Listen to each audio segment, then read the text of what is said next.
A very warm welcome to one and all to my video. Myself Yash Mese from Kuzrovadia Institute of Technology. On the occasion of Science Day, my topic is solar collectors and concentrators.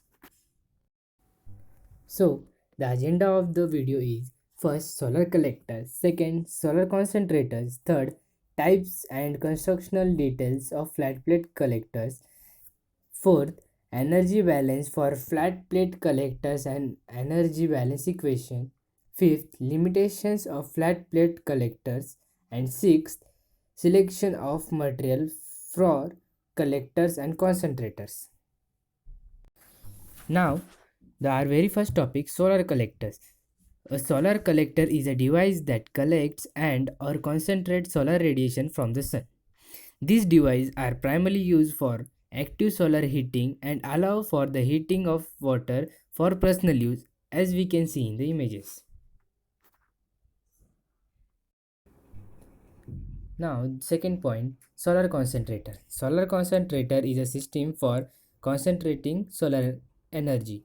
These techniques primarily used in thermal solar energy, but you can also see photovoltaic PV use.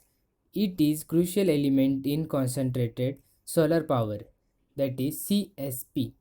Now you can see in the diagram the sheets of concentrator are in parabola. So the solar rays are falling on the parabola shape sheet and received by the receiver. So our third point, types and constructional details of flat plate collectors. Now we can see in the image there is a flat plate solar panel.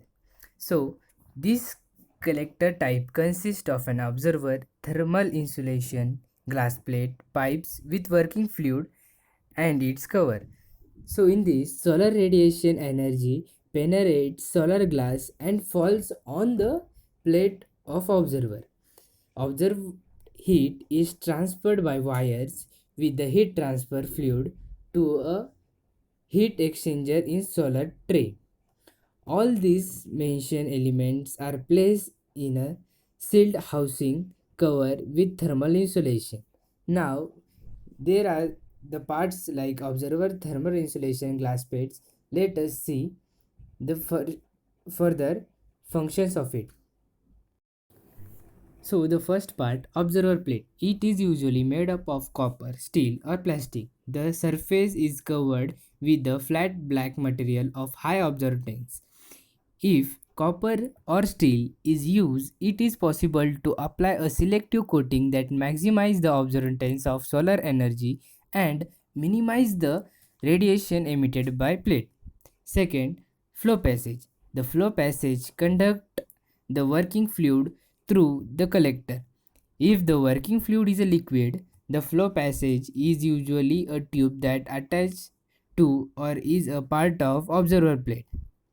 If the working fluid is air, the flow passage should be below the observer plate to minimize heat losses.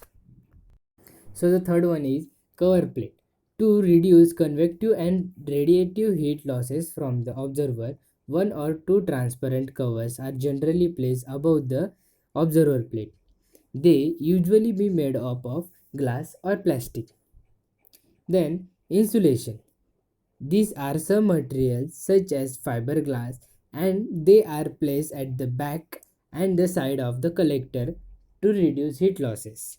Then the enclosure, a box that the collector is enclosed and holds the component together, protect them from weather, facilitates installations of the collectors on a roof or appropriate frame.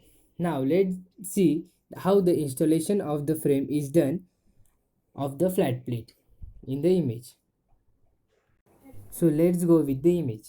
There are some solar radiation which are falling on the flat plate. So there is a coolant inlet, then the glass, observing plate, insulation, flow tube, frame and coolant outlet. Now we can see in the second image There is a housing roof. Then we can see the insulation, heat transfer medium, observer, and the transparent cover which is located. So our the next point is energy balance for flat plate collector and energy balance equation. A fundamental concept for thermal analysis of any thermal system is the conservation of energy, which can be analyzed through energy balance calculation under the steady state condition. In steady state, the useful energy output of the collector is the difference between the observed solar radiation and the total thermal losses from the collector. From this, the formula comes out like useful energy is equals to observed solar energy minus thermal losses. So the next point is limitations of flat plate collector. As we know, there are some advantages and disadvantages for everything. So the advantages are some save money to operate, reduce air pollution, reduce dependence on imported oil. Solar plants last as long as nuclear or coal, which is 30 to 40 years. New plants have low land use, backup and storage device available, greatly reduces carbon dioxide emission. Now let's see the disadvantages. Making solar cell produces toxic chemical. Old solar cell plant take up large land area, can damage fertile desert ecosystem.